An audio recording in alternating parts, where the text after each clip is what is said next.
Hey everybody, welcome to the Billy Rickman Show today, all the way from not sunny New Zealand, but the long white cloud. We have one of the most popular podcasters in the industry, has some amazing content to deliver, has huge insights, really big popular following online and growing every single day. Welcome to the show, Larissa Macleman.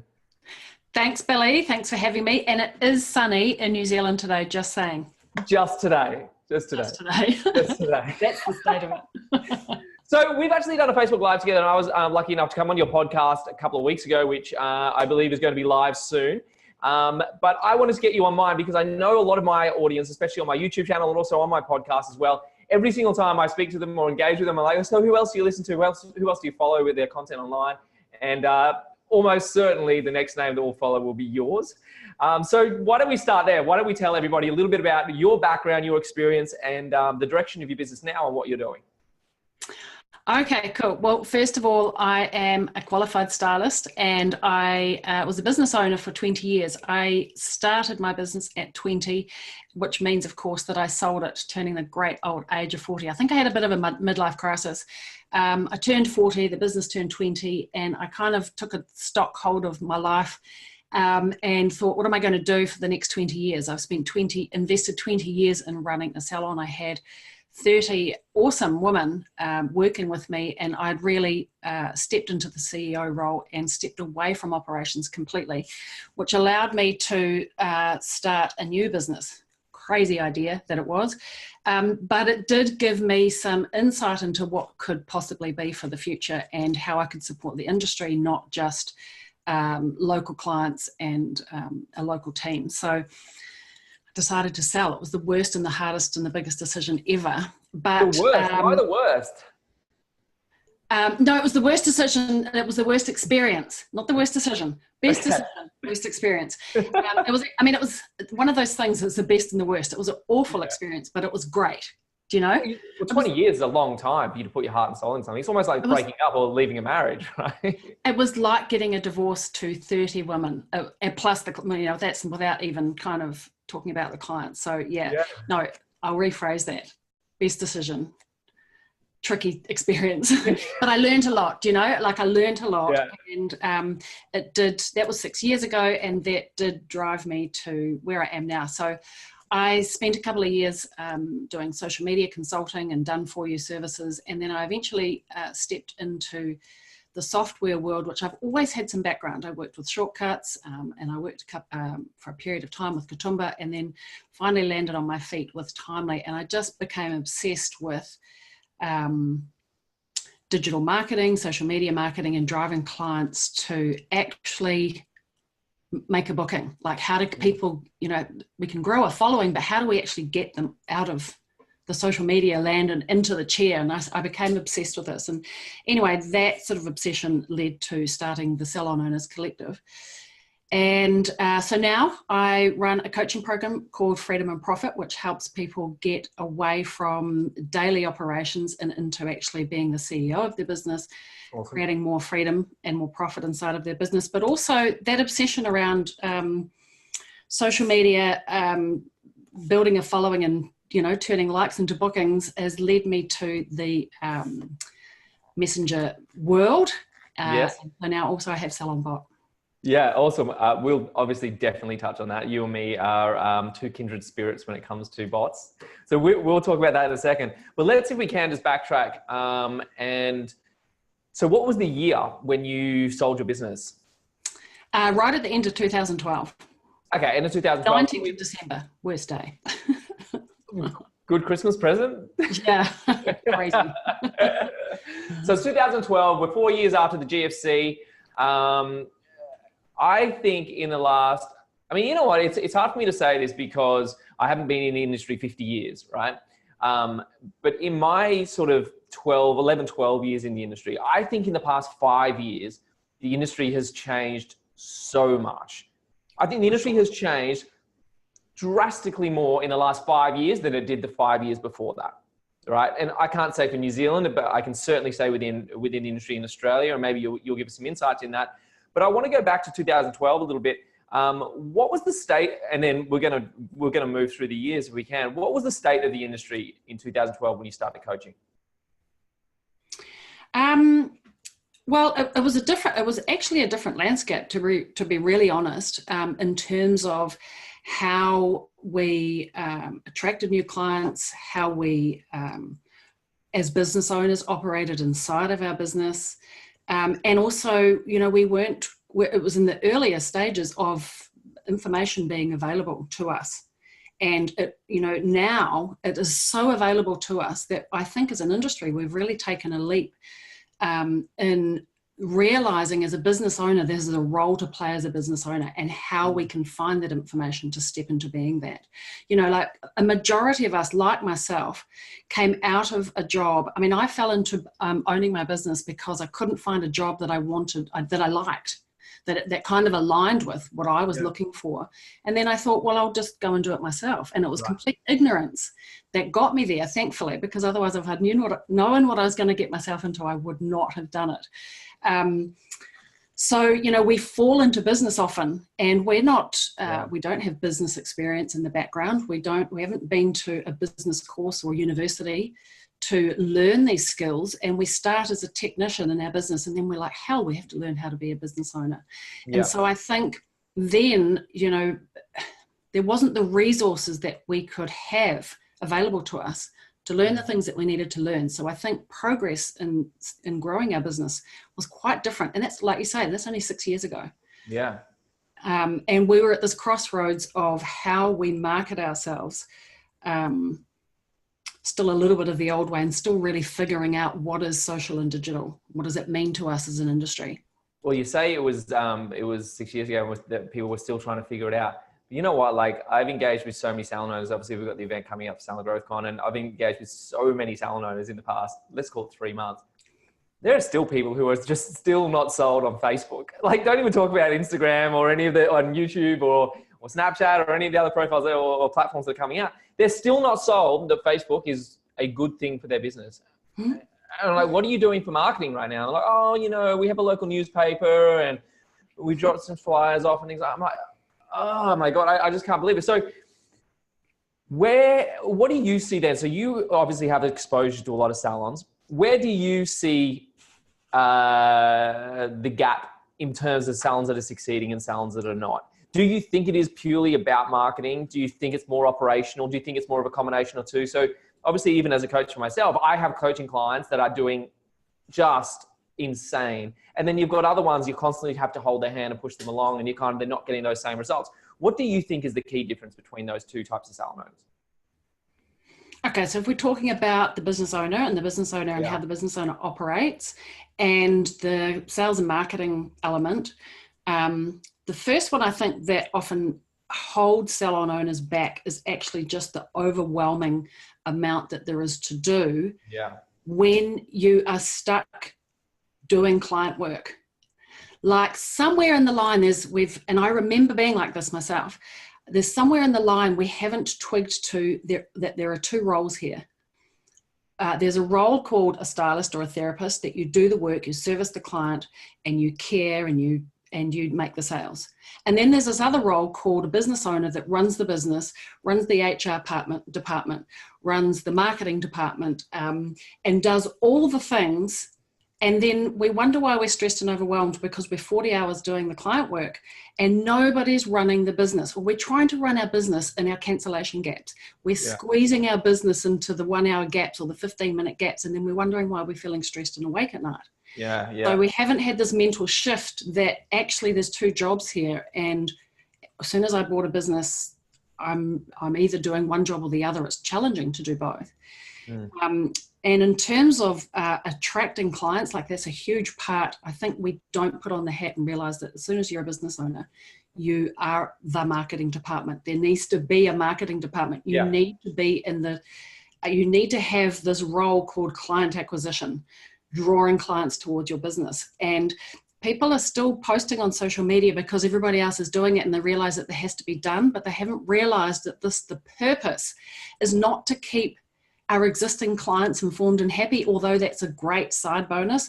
The purpose is to draw new clients to your business. It is a marketing tool. Yeah. This Yeah. is the best thing to do because all my friends are doing posting, better post. What shall I post? Yeah, exactly. No. And now that the algorithm is changing so much for Facebook and Instagram and basically every platform, the algorithm's always changing. But now with Facebook and Instagram really penalizing disengaging content or content that's really uninteresting. For sure. A lot of salon owners now, it's kind of come full circle with what I said before, how I said, some salon owners still aren't convinced that Facebook is right for their business. And now because they've tried and they're posting content that's really not engaging, it's kind of come full circle because now they're not getting interaction. They're kind of like, see, I told you Facebook doesn't work. It's like, it's a self-fulfilling prophecy. It's a self-fulfilling prophecy, but not based on the fact it doesn't work. It just hasn't worked for you because you're not engaging it properly. So you specialize in this area, right? Digital marketing, social media. We will get onto bots. What do you see as some of the biggest mistakes people? You've mentioned one, which is just posting for the sake of posting. What are some other, bottlenecks or challenges that people are facing in terms of social media? What do you see that needs to change in their mindset towards social media to get it correct? Okay, I think the first thing with any marketing that you do is the thing that we forget is, and I know this sounds silly, we forget to think about our customer. Now, let me explain that because it's like, well, what do you mean? I'm servicing my client every day. I'm talking to my customer all the time. But when they're sitting in the chair, they're already a customer. They're a converted customer. They already know you, love you, trust you, like you, have a relationship with you. We are in the relationship business. Hopefully. Right? Hopefully. Like you. Exactly. Yeah. But when we've got our marketing hat on, we actually have to sit in a different world. We have to talk to people that don't know us, don't love us, don't even know us. And so we have to wear a different hat because we're building new relationships. It's like walking down the street and meeting somebody that you don't know. You would have a different conversation than somebody that you do know. You'd hug them and, it's different. Yeah. And so I think we make mistakes like not knowing who we're trying to attract into our business, our ideal client, not knowing what she cares about when she doesn't know us, and weaving that into our social media content. When somebody's looking for a new service provider, what are they thinking? Like I always say, get in their heads when they're in the mirror in the morning. What are they thinking about? What are they caring about? Like that's where you want to hit people with your marketing message. Yeah. And the mistake we make is we think, oh, social media, the young people are great at that. I'll give that job to my apprentice. The apprentice doesn't know who you're trying to attract, what your 40 or 50-year-old client is thinking about in the morning when she's pulling her hair out or looking at a skin feeling sad. Yeah. Like what language to use even? Like a 40-year-old woman talks very differently to a 17-year-old girl, like or teenager. That's right. And guess what the apprentice is posting? Stuff that she likes. Yeah, exactly. So we need to be posting stuff that our clients like or our clients care about or our clients that are going to scroll and stop and read, not what the apprentice cares or the team cares and thinks about. So we kind of have to tune out our team and tune into our clients. Yeah. Yeah. So that was number 2. Do you have a third one? Probably, but I forgot what it was. I might have had 3. Ask me again. Yeah, no, that's all right. So making sure you understand the client and who your ideal client is and posting content for them. Yeah. Yeah. One thing, relevance. Yeah. What about timing? Is there a time to post that you see in the industry that works better? Because I see a lot of it, it's kind of what I see is fly by the seat of the pants kind of thing. It's almost like salon owners get this idea and then they post it and it's, 9:30 in the morning, when if they look at the analytics and data, it's not a very good time to post in that space, right? Or it could be, I don't know, I'm talking generically here. But what about timing? Do you think timing comes into it? The jury's out for me on this one, actually, Billy, because if we really think about, yes, I do think it is part of it, but it's not the end all be all. Because if you think about the way the algorithm is created, it's about relevance and engagement. So if you've got people that are engaged with your page and are truly engaged, they're going to see your stuff when they're next on. So we're talking about the majority. So if the majority of people are on at 9 o'clock at night, well, then they're going to see it. If they're highly engaged, they'll see it at that time. But it doesn't mean that someone highly engaged who doesn't go on tonight at 9 o'clock isn't going to see it tomorrow at 9 o'clock in the morning when she turns on her phone. So I think it's part of the puzzle, but I don't think it's the end all be all. If you post something at the wrong time, well, so be it, because it's about who's engaged with your page, which is more important than the time, I think. So it's an added bonus. Cherry on the top. Cherry on the top. Okay, well, last one for me then on this topic before we move on is one thing I think a lot of salons do really badly with social media, and that is their constant need to sell. It's all about the next product, the next package, the next discount, the next promotion, the next service, buy this, buy this, buy this. And again, using your example, like, you know, the different conversations you have, you said before, if you walk down the street and met a stranger, or you walk down the street and met someone you love or you knew, then you would have two different conversations. Let's imagine then for a second, you walk down the street and this person that you have no relationship with, but every single time you run into them on the street, all they do is meet you and say, hey, do you want to buy this from me? Do you want to put your hand in your pocket and buy this from me? You will start to avoid that person at all costs, right? For sure. And so is this just me, or is this something that you see as well? Oh, look, 100%. I think, you know, if we take the old car salesman analogy, nobody loves the old car salesman. It's an old, dead strategy. It died probably in the 80s, but we only clued up to it in the 2000s. Yeah. But we've got to stop doing that. It is about relationship building. And I think the thing that's missing maybe from our head is that we forget that social media is just like real life. Social. It just happens to be online, and we can have the same behaviors that we have in real life. We can actually apply those digitally. So yeah. I always talk about it like a dating game. Do you know, if you go to a bar on a Friday night and you see somebody that you like and you walk up to them and say, hey, you should come home with me tonight. Well, do you know what? Sometimes you get a spontaneous purchase. Sometimes someone says, lucky. Where are these bars? But mostly you get a slap in the face and say, who the hell? Correct. That's right. So if you're really interested in somebody, an ideal client, then you need to turn up at the same bar every Friday night at 7 o'clock, and you strike up a conversation. Then you come back next week, and then eventually on, time number 5, they might buy you a drink. By the time you go out on a date and get engaged, do you know how many interactions have you had?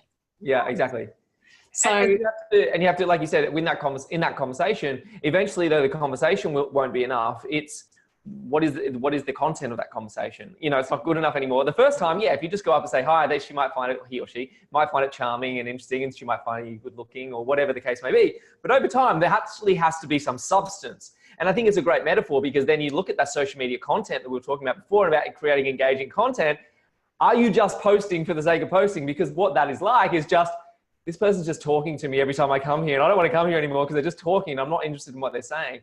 And so actually providing value within that conversation and providing some substance, which makes them want to talk to you more.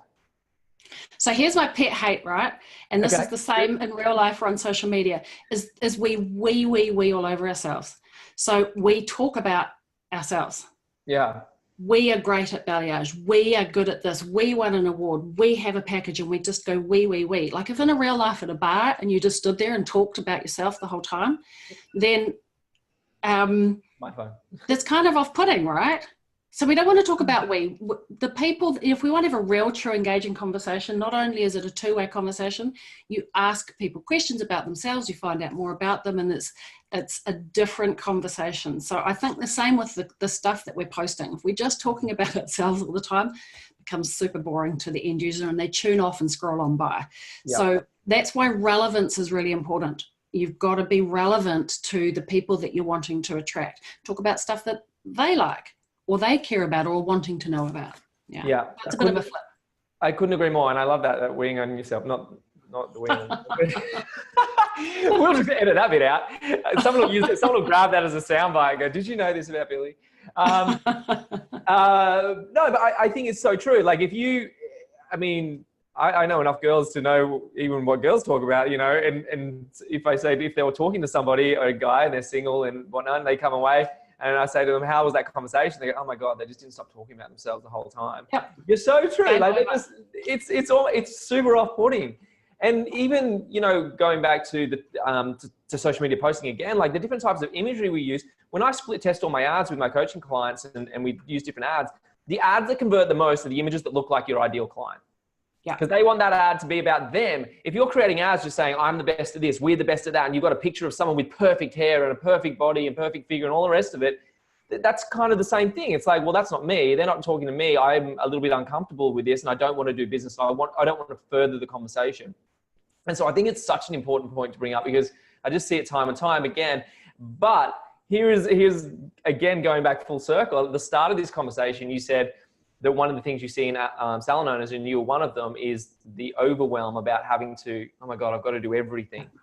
And even now, talking about this particular topic, I feel like some people could be listening to this or watching this, depending on how you're doing it, and the overwhelm is starting to rise. Like, oh my God, not only do I have to figure out social media, I've actually got to create interesting conversation. I've actually got to find interesting things to post. So how would you overcome that? Well, what are some tips and tricks for people to create engaging content? Okay. Oh, for engaging content, not for overcoming the overwhelm. Well, I guess both. I guess if you could find engaging content, if you could create engaging content, then it will kind of help with the overwhelm in terms of posting. Yeah, for sure. Yeah. Okay. I'm a bit of a planner. I like to have a structure and a system to follow. And I kind of take a philosophy as the business owner or the CEO is that it's your job to decide what needs to happen, create the structure, set it up, make sure it's working, and then pass it on. So in terms of creating content, you want to just create a little bit of time, move yourself out of the salon, decide who your ideal client is, like who is the client that you're actually attracting, that you're wanting to talk to, because you just want to talk to one person. You can't talk to all the people, right? So just talk to one person and decide what is it that you're going to help her with. Get that clear on a piece of paper and then create a content plan around that, the type of things that she would be interested in, the things that are helpful that you can help her with. What is it that you want to stand out and be an expert at? But get clear on those, get those on paper. And then, so why I say get it on paper, because the writing process is quite therapeutic, is not the right word, but it allows you to get it out of your head, get really, really clear. Yeah. Then you can create your content around that, helping people to know what your expertise is, connecting with what their pain points are and how you're going to help them. Once you've created that, like I'm about getting a schedule and a plan, because if I can follow it, then I'm sorted. And then you might make a plan, like Mondays we're going to do this, Tuesdays we're going to do that. Get yourself a plan and then just run the plan, because you can change the plan anytime it's not working. But if you don't have the plan, you won't do it.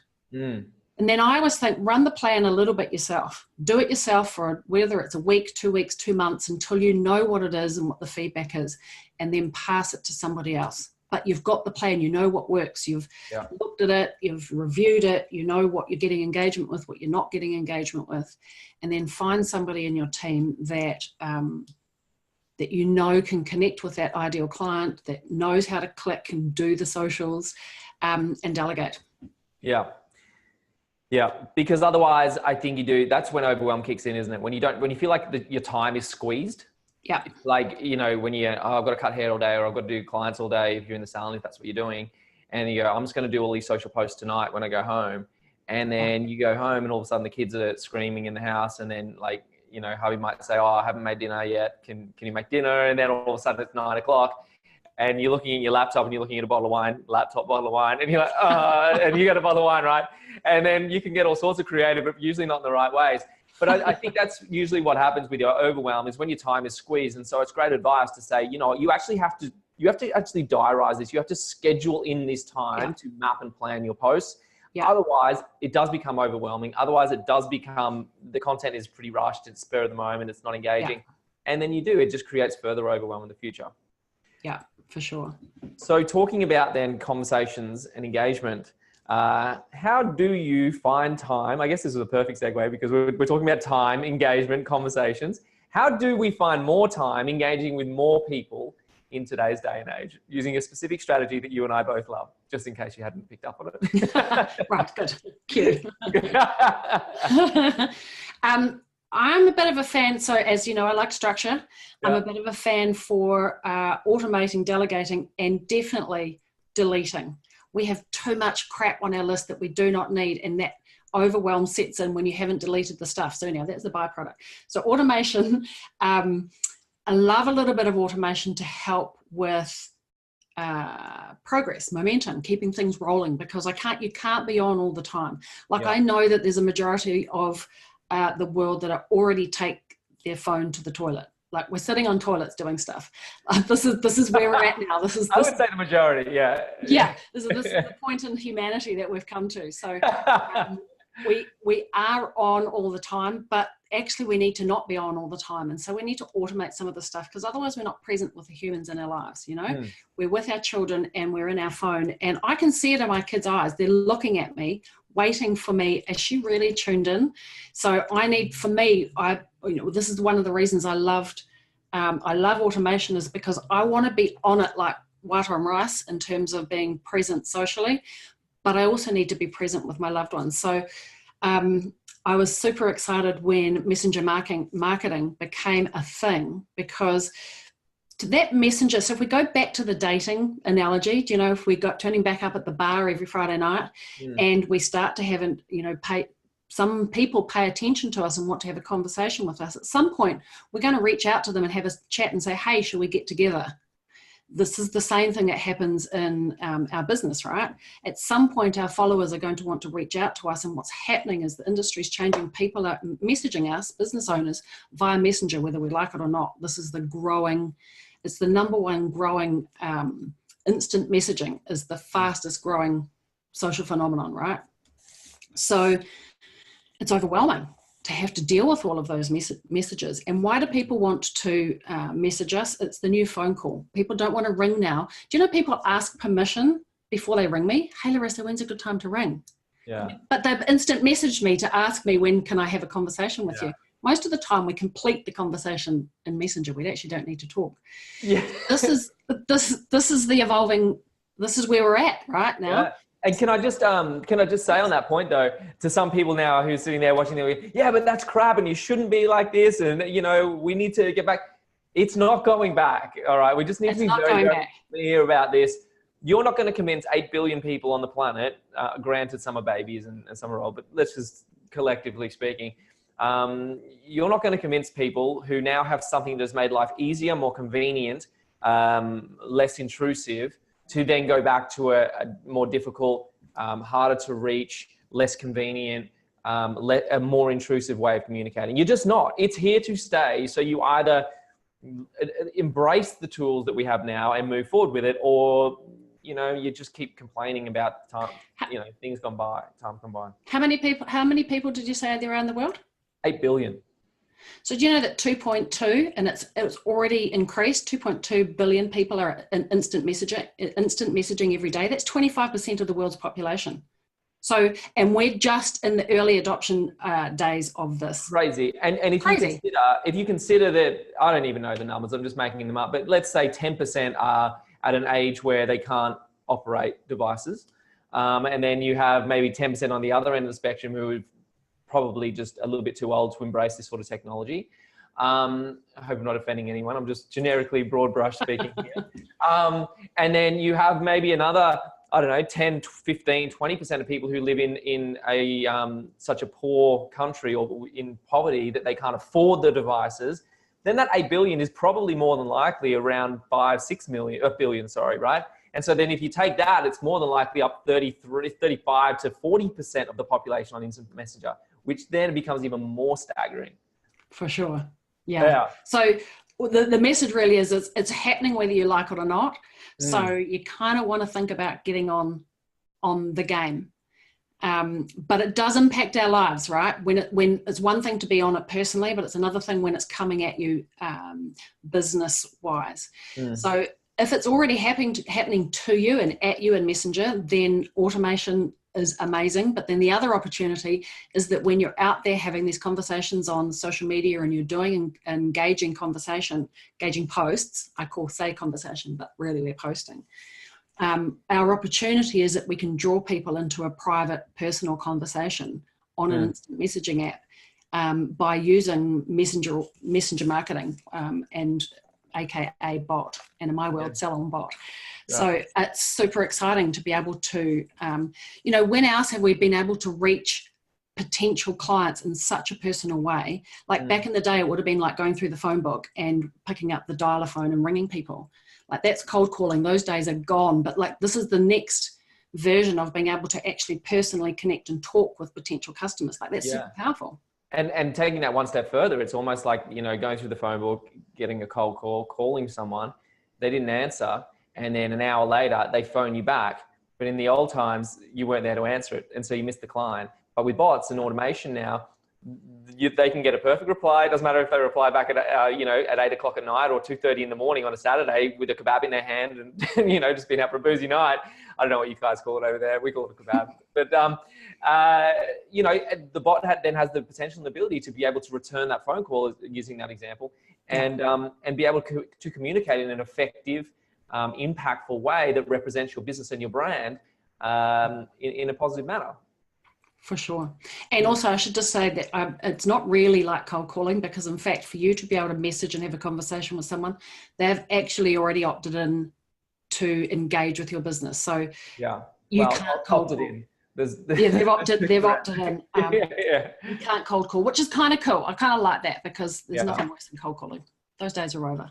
Yeah, and I think I definitely see it already that there's more stringent rules being implemented on bots. I feel like you and I, and certainly a lot of our clients who came on board in this journey in the first, say, 12 months, I feel like, I can't speak for you or your clients, but I assume just based on the conversations we have and what I see online, we almost struck gold in the first 12 months of messenger marketing. I feel like I did, and I feel like a lot of my clients do, where it was just like, not a lot of businesses are doing this.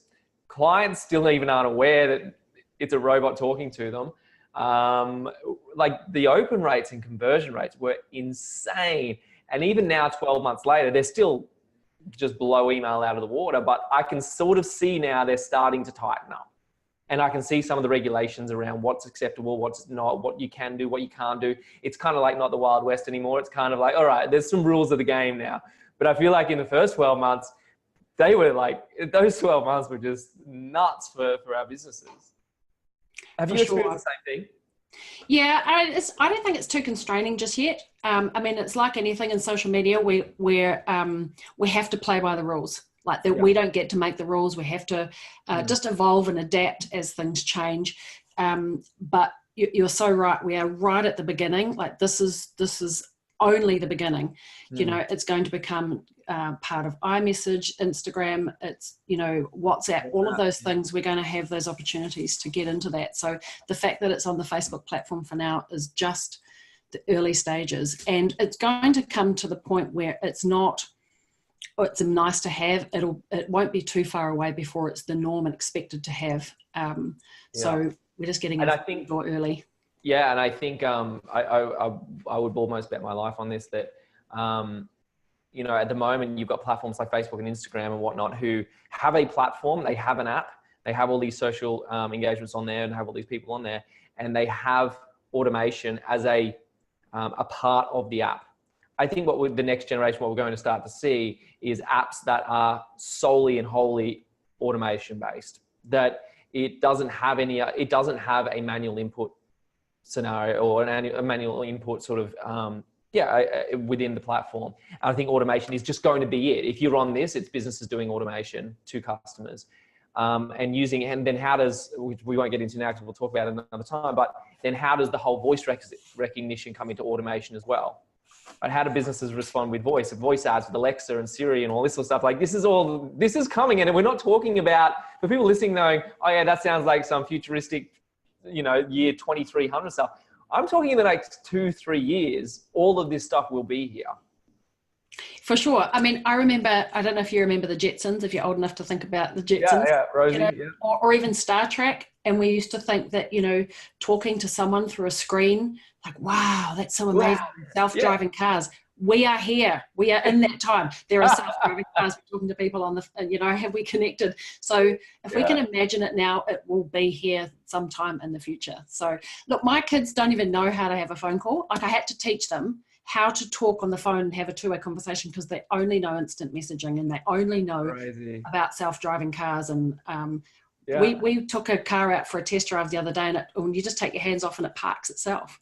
Yeah. And so they're going to grow up learning how to drive, and they won't have to learn how to park because the car will do it for them. Well, I don't even think they'll learn how to drive. I don't think my son will get his license. I don't. Like he's 6. I don't think he will. Like well, yeah, they will. But even Uber won't be like what we know Uber. Uber will be, at the moment, Uber are the next generation of Uber that they're discussing online at the moment is with drones, not like little drones. We're talking big drones that are passenger drones. So, you order an Uber, a drone will come, land, pick you up, and away you go. I was watching the latest Tesla automated cars the other day, driverless cars the other day. They're safer than human driving cars. These are on the roads now. Domino's in the US have just finished their trial experimentation of driverless pizza delivery with driverless cars. Like, this stuff is here now. And I don't think my son will get a driver's license. I really don't. I can feel the overwhelm of some Salon owners going up. It's funny, isn't it? Like, Messenger. yeah, it's funny at the start of the conversation. We're like, okay, so what we need to do is reduce some of the overwhelm. And here we are talking about flying drones. We did not do a good job, Billy. We did not do a good job. We have failed in this. No, and hopefully though, you know what? Ignorance is not bliss, though. Sometimes people do need to hear these things because, as you can appreciate, people live in bubbles, right? And they float in their own circles. And if their own circles are telling them that, oh no, we're just always going to cut hair and we're always going to do facials, and you're going to have a salon for the next 20 years and you're going to be able to plod along, and it's not true. You're not. No, that's right. In the next 20 years, people won't be cutting hair. I don't think there'll be robots doing it, and they'll be doing a better job than humans will be. And it's just the reality. Yeah. I think one of the good, just take the overwhelm down now. I do think that technology, one of the evolutions of technology is that it's coming down to a user-friendly level. Like back in the day, technology was for coders and it was complicated. Yes, we didn't trust that technology would work, and you click on it, and there's still this sort of underlying fear that you'll click a button and everything will explode. But technology is coming down to the home user level. Yeah. So it's not actually as scary as you think it is. Yeah. If you're not doing it and you're not there yet, and just eat the elephant one bite at a time. Just do one thing at a time. Nail that before you move on to the thing. Because I think what overwhelm comes often from trying to do all the things. Suddenly there's this gap where you realize there's so many things I don't know, or there's so many things I'm not doing. And that's where the overwhelm and that panic feeling sets in. So if we just come back to say, well, I'm just going to nail one thing, work out the system, and then when I've got that nailed, move on to the next thing. Actually, you move through your list of to-dos much, much faster. Yeah, such good advice. And I definitely think it is so important, because people in their mind make it out to be harder than it is, and then they actually do it. And the technology now is so simplified that you just normally need to try it 3, 4, 5 times, and you'll pretty much get the hang of it. Yeah, for sure. 100%. Larissa, as always, I could stay on this podcast and just talk to you all day. I think we have so much interesting and exciting things to talk about. And sometimes, for people watching, I'm sure you and I get overwhelmed with some of the technology and the pace that's coming out as well. It's not, you don't look at other people and go, well, they clearly know what's going on or anything like that. It's different stages for everybody. And I think that's why you need to align to people like, what Larissa's doing, and speak to people and just take those little bites every now and then and just learn, but just don't hold on to the past. I think is important. For sure. Yeah. Yeah. So thank you for joining me today. Thank you for having me. For people who, we didn't say this at the start, but this is actually take 2, just secret between everybody watching this a little bit. We actually recorded a podcast before, but Billy stuffed up the audio and it didn't work. So this is actually the second time I've got to interview Larissa on my podcast, and it's been a pleasure, even the second time. And I feel like there's so much more to talk about, so I'll definitely have you on again in the future. But if people do want to know more about you, they can go to the Salon Owners Collective page and also the Salon Bot page as well. Yep. So Salon Owners Collective and Salon Marketing Collective is where you'll find Salon Bot. Come and check me out. And otherwise, I look forward to meeting everybody at your conference very soon, Billy. Salon Growth Con 2019, June 15 and 16 on the Gold Coast. Larissa is speaking on Sunday. I think you're the final keynote. So you're going to finish the whole thing with a bang. No pressure. That's a bit special. Yeah. But I think everybody here who, anyone who listens to my podcast, I think listens to your podcast as well. And everybody will be really, really excited. Oh, actually, should we deliver a bit of news about what's happening on May 15th, just quickly? I haven't announced it to anybody yet. And by the time we actually... So May 15th, also, Larissa's joining me for a mini training session. It's not a mini training session. It's going to go for around 90 minutes. That's huge. Yeah. We're going to do a training session, live training, Larissa, myself, Tara, Shaw, who else? Sandy Chong. I'm missing people. There's heaps of other people anyway. We're going to do we're going to do a live training session for everybody online. We're going to deliver some real actionable strategies that you guys can take into your business. So that's May 15th first, and then on June 15th we have Larissa at Salon Growth Con on the Gold Coast. So make sure you get your tickets at salongrowthcon.com. Larissa, thank you so much for giving me your time. I know you're a super busy woman, and I can't wait to catch up in June with you. Always a pleasure, Billy. Thank you so much. I'll chat to you soon. And if you have enjoyed this video, if you enjoyed this podcast, if you're listening on the podcast or you enjoyed this video, please make sure you like, share, subscribe, and tell everybody about how amazing it is and how much you've enjoyed us and love us. And because like Larissa said, it's all about we. Oh no, hang on, it's not about we, is it? We got it wrong. It's not about we. But make sure you like, share, subscribe, and let everybody know, because we do love providing some value and some guidance to you guys to keep improving yourselves in your business. So have an amazing day, and I look forward to giving you some more content again real soon. Thanks, guys. Have a great day. Bye-bye. Hey guys, if you love this video, please make sure you hit the subscribe and notification bell so you don't miss out on any future content. And also, if you have not yet got your tickets for Salon Growth Con 2019, make sure you do. Go to the link that's in the description below, because I do not want you to miss out on this amazing event.